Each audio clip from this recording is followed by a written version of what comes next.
dia, boa tarde, boa noite. Tudo tranquilo?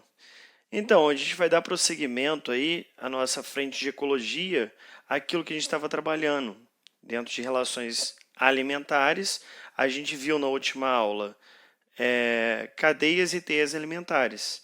Para fechar essa parte de relações alimentares, a gente vai trabalhar a parte de pirâmides ecológicas, lembrando tudo aquilo que a gente viu em cadeias e teias alimentares, tá? Aqueles conceitos básicos também de ecologia vão ser importantíssimos agora. Show de bola, o que vem a ser pirâmide ecológica? As pirâmides ecológicas nada mais são do que representações gráficas do fluxo de energia e matéria ao longo de uma cadeia trófica. Em outras palavras, são esquemas que representam para a gente a quantidade de determinado critério que eu esteja analisando em cada nível trófico de uma cadeia alimentar. Eu analiso um ecossistema. Nesse ecossistema eu tenho uma cadeia alimentar. Grama, grilo, aranha e cobra. Aí eu quero analisar a quantidade desses indivíduos. Esse é meu critério. E eu vou lá representar um gráfico a respeito disso. Nessa mesma cadeia alimentar eu quero analisar agora a quantidade de massa presente em cada nível trófico. Por exemplo, são necessários quantos gafanhotos, quantos grilos para alimentar uma aranha em determinado período de tempo. Aí eu vou analisar o quanto de massa existe ali, beleza? Para que eu sustente esse um gafanhoto ao longo desse tempo. E assim por diante. Então, basicamente, representações esquemáticas ou gráficas do fluxo de energia e da matéria ao longo de uma cadeia trófica, ou seja, ao longo de uma cadeia alimentar por cada nível trófico, analisando a quantidade do critério em cada nível trófico. Então, cada retângulo representa um nível trófico, que é o que eu já havia falado para vocês, e o mais importante está aqui. O tamanho dos retângulos são proporcionais ao parâmetro analisado, ou seja, eles são proporcionais à quantidade daquele parâmetro. Meu parâmetro, meu critério, vai ser número de indivíduos. Então, se no meu retângulo da base eu tenho maior número de indivíduos que o meu retângulo do meio ou meu retângulo do topo, eu vou ter a minha base mais larga. Se o número de indivíduos da minha base é menor em relação ao retângulo do meio, então aí eu vou ter uma base mais estreita que esse retângulo do meio. Então é importantíssimo. Cada retângulo representa um nível trófico e o tamanho desses retângulos vai ser proporcional à quantidade do meu critério. Beleza? Basicamente, eu divido em 3 parâmetros, em 3 critérios ou em 3 tipos: pirâmide de número, pirâmide de massa ou biomassa e pirâmide de energia. Beleza? E aí, uma das coisas mais importantes: a base sempre representa os produtores, independente do formato da pirâmide. O que isso quer dizer para a gente? Isso quer dizer que eu posso ter uma pirâmide, igual eu vou mostrar aqui do lado para vocês, com um formato tradicional, onde a base ela é mais larga do que o topo, ou eu posso ter uma pirâmide com um formato invertido, onde a minha base é mais estreita e meu topo é mais largo. Beleza? Então, isso daí vai permitir com que a gente faça a leitura corretamente, independente da forma da pirâmide. Sempre a base da pirâmide eu encontro os produtores. Aí é aquilo que vocês lembram dos conceitos iniciais, conceitos básicos. Quem se alimenta de um produtor é um consumidor primário. Quem se alimenta do consumidor primário é um secundário. E assim por diante. Você faz a leitura adequada daquela pirâmide. Beleza?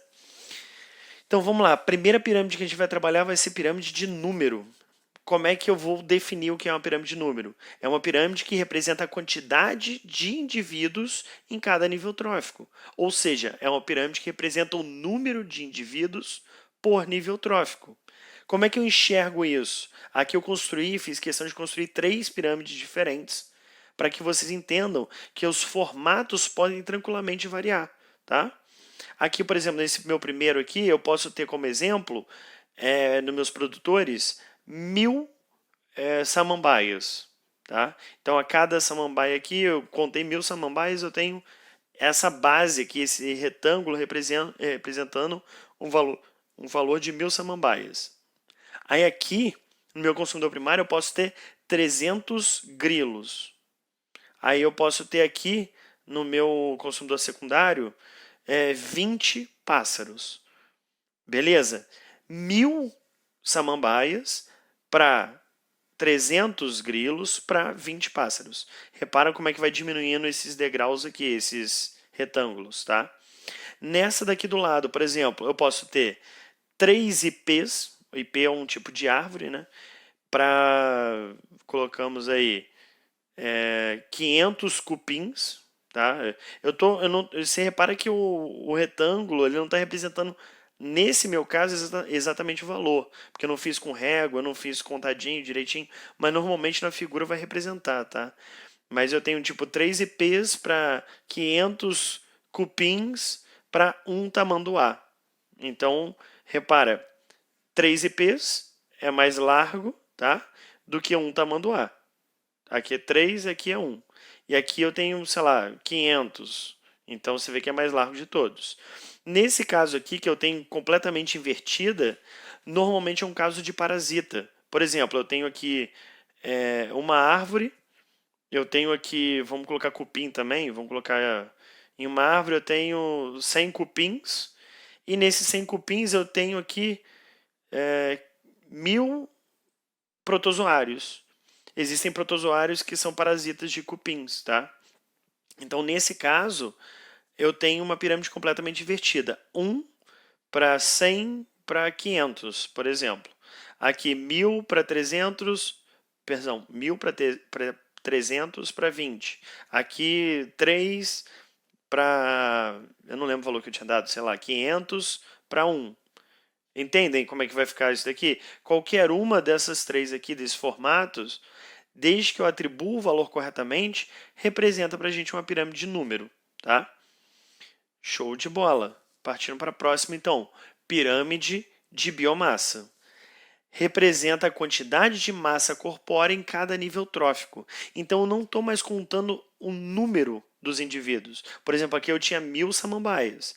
Mas quando eu pesar essas 1.000 samambaias, qual vai ser a massa total que eu vou encontrar? X. Então, eu estou analisando X.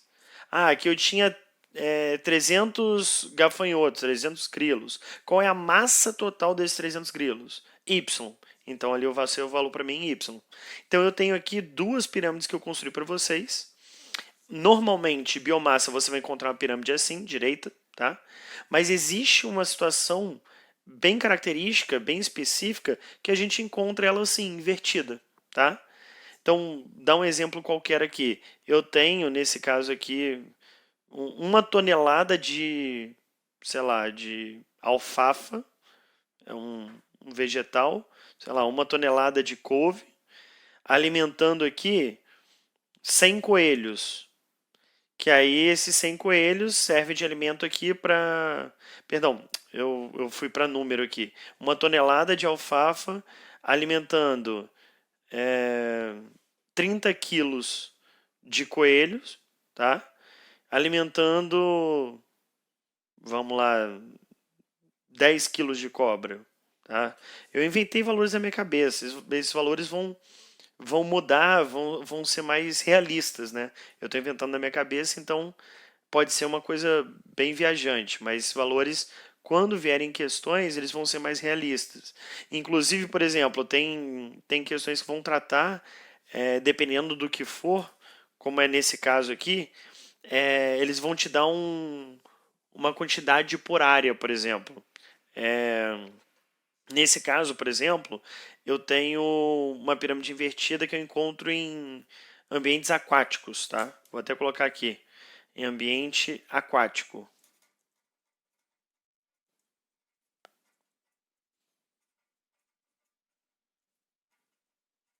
Ou seja, em ecossistemas aquáticos, a gente consegue enxergar uma pirâmide de biomassa invertida, onde o meu produtor é o fitoplâncton, e o meu consumidor é o zooplâncton. Mas o que isso vai ser importante para a gente? É porque, para pensar, eu falar que a minha base, em termos de biomassa, é mais estreita que o próximo retângulo, é a mesma coisa eu falar, eu comi sei lá, um prato hoje no almoço que estava pesando 500 gramas. E logo após eu comer esse prato, eu reparei que eu engordei 1 quilo. Como é que você vai engordar 1 quilo comendo 500 gramas? Não faz sentido.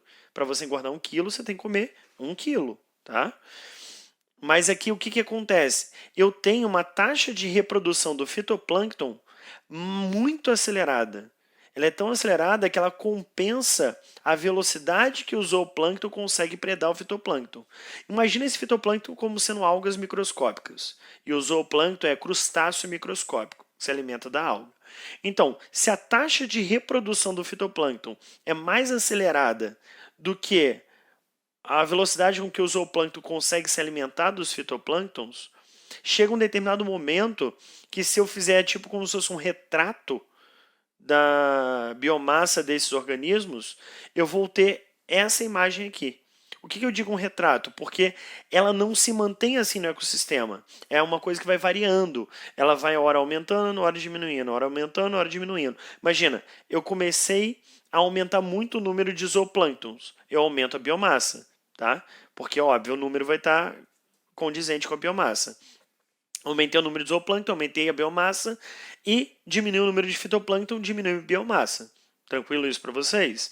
Nesse momento, eu coletei os meus dados. Eu vou enxergar isso. Só que se eu continuar coletando dados e for analisando os tempos subsequentes, o que eu vou enxergar? A taxa de reprodução do fitoplâncton vai ser mais acelerada do que o zooplâncton consegue se alimentar dos fitoplânctons. Então, no momento em que você tem menos fitoplâncton e mais zooplâncton, no segundo momento você vai ter mais fitoplâncton e menos zooplâncton. Então, isso daqui é uma situação pontual, tá? E é característico de ambiente aquático, trabalhando especificamente fitoplâncton e zooplâncton. Tranquilo? Então, pirâmide de número pode ter qualquer formato, é a mais generalista de todas. Pirâmide de biomassa normalmente vai ter esse formato. Se for terrestre, de cara se já mata, é esse formato. Agora, pode ter um formato assim também, vai aparecer, mas é mais raro. Normalmente é esse. Agora, ambiente aquático, trabalhando fitoplâncton e zooplâncton, você pode ter uma pirâmide invertida de biomassa, tá? Agora, uma das paradas mais importantes de pirâmide ecológica são as pirâmides de energia. Essas pirâmides de energia, gente, elas representam a quantidade de energia em cada nível trófico. Então imagina que, em produtor, eu tenho 1.000 quilocalorias de, sei lá, de uma planta, um capim, sei lá. Aqui, consumidor primário, eu vou ter 100 quilocalorias de gafanhoto. E aqui no consumidor secundário eu vou ter 10 quilocalorias de uma aranha. Por que isso acontece? Porque existe basicamente uma eficiência aproximadamente de 10%. O que é essa eficiência aproximadamente de 10%? Em termos de produtividade, aqui, a transferência de energia de um nível trófico ao outro tem uma eficiência aproximada de 10%. Então, por mais que exista 1.000 quilocalorias presentes aqui nesse nível trófico de produtor, aproximadamente 10% estará disponível para o próximo nível trófico. Então, se tem 1.000 quilocalorias aqui, aproximadamente 100 dessas 1.000 quilocalorias estará disponível para o nível trófico aqui, por exemplo, do grilo. Se eu tenho 100 aqui no nível trófico do grilo, aproximadamente 10 vai estar disponível para a aranha. E assim por diante. Por que isso acontece? Porque existem perdas. E essas perdas são marcadas de perdas na forma de calor. Em física, vocês veem, em física e química, né, há aquelas leis da termodinâmica, que Lavoisier já falava da matéria, né, na natureza nada se cria, nada se perde, tudo se transforma, e a gente vê isso para a lei da termodinâmica. Você não tem produção de energia, você não tem perda de energia, você tem transformação de energia. E depois você observa que toda transformação de energia existe uma perda de energia utilizável na forma de calor. Então a energia que você não consegue utilizar no sistema, ela é dissipada na forma de calor. Beleza? Boa parte da energia na transferência de energia em cada nível trófico do produtor, consumidor primário, do consumidor primário para o secundário, existe uma dissipação de calor, que seria uma perda de energia utilizável, tá? Por isso, essas pirâmides nunca podem ser invertidas, tá? Então elas nunca são invertidas. Eu posso até encontrar de biomassa invertida, que é coisa rara, é bem específico daqui. De número, tranquilamente eu consigo encontrar invertida, de parasita, por exemplo. Mas para pirâmide de energia, nunca pode ser invertida. Isso é importantíssimo, beleza? Tranquilo isso, gente? Existe uma outra coisa dentro disso, que a gente trabalha também dentro de relações alimentares e pirâmides ecológicas, que é a produtividade do ecossistema. Você tem produtividade primária bruta, vai ser igual a produtividade primária líquida mais taxa de respiração. Ou produtividade primária líquida vai ser igual a produtividade primária bruta menos a taxa de respiração. Algo mais ou menos assim, ó. PPL, produtividade primária líquida, é igual a PPB, que é a produtividade primária bruta, menos R, que representa para a gente a taxa de respiração. É assim que a gente vai verificar a quantidade de energia disponível nesse nível trófico e a quantidade de energia efetiva que passou para o outro nível trófico. É aquilo que eu falei, tem 1000 quilocalorias aqui, ppb, produtividade primária bruta, tá? Mas dessas 1000 quilocalorias, aproximadamente 100 passaram para próximo nível trófico. Então, ppl vai ser 100. A taxa de respiração que a gente chama aqui é um termo generalista para determinar aquela quantidade de energia que foi consumida para o próprio metabolismo, para a sobrevivência daqueles organismos daquele nível trófico, em conjunto com aquela energia dissipada na forma de calor. Beleza? Galera, vou encerrar por aqui para não me estender muito. Qualquer dúvida, pode entrar em contato comigo pela plataforma ou pelo WhatsApp. Beleza? Um grande abraço aí para vocês e bons estudos.